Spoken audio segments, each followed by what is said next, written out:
vážnejšie video, tak lebo pôvodne som chcel prejsť natočiť video ako bicykel plus mokro, je to zaujímavé, lebo občas sa stane nejaká nehoda.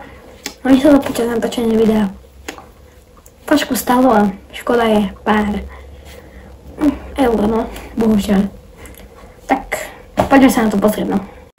Pôvodne to malo byť klasické video, že jazdím fakt v tom daždi. Ja som aj začal, že som si domkol bicykel a išiel som a dostaneme sa k takej situácii, ha?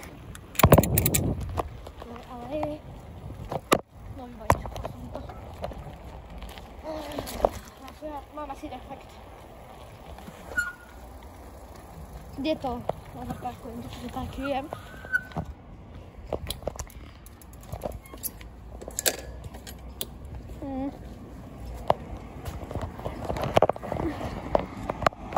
Kde to bylo? Čum, je to mám celé poškrabané. Aha, je to mám celé poškrabané. Ne, kámo.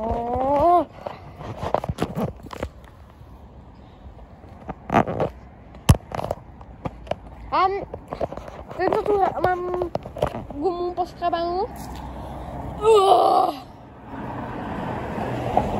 Rybno, a to mám úplne čierne.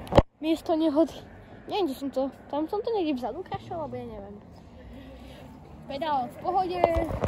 Toto tu je asi tiež v pohode. Ne. Ja to mám celé rozbité. No, super.